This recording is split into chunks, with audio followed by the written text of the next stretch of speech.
তাহাজ্জুদের যাইনা মাঝে মরণ দিও প্রভু আমায়, ইকামতে দ্বীনের পথে কবুল করে নিও আমায়।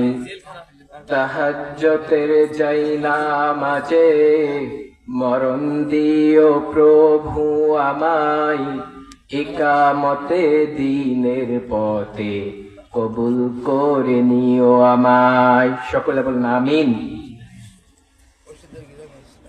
সম্মানিত দ্বীনী ভাইরা এবং বন্ধুরা, আপনাদের সামনে আমি কুরআনুল কারীম থেকে ছোট্ট একটি সূরা, সূরাতুল আসর আপনাদের সামনে আমি পেশ করছি।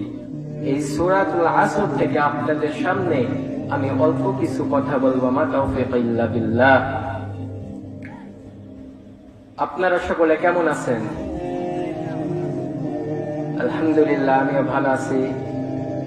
তো যে মহান রব্বুল আলামিন আমাদেরকে এইরকম একটা জায়গায় আসার এবং বসার তৌফিক দান করলেন, সকলে আমরা তার দরবারে শুকরিয়া আদায় করি, বলি আলহামদুলিল্লাহ।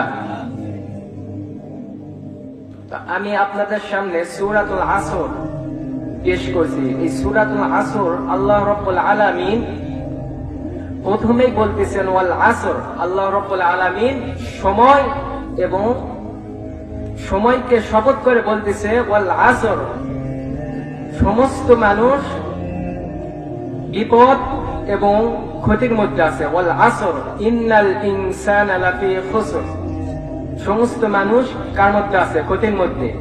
ইল্লাল্লাযীনা আমানু ওয়া আমিলুস সলিহাতি ওয়া তাওয়াসাউ বিল হক, কিন্তু তারা ক্ষতির মধ্যে নাই যারা হকের পথে আছে এবং ওয়া আমিলুস সলিহাতি ওয়া তাওয়াসাউ বিল হক ওয়া তাওয়াসাউ বিস সবর, এবং যারা বিপদে কি করে? ধৈর্য ধারণ করে।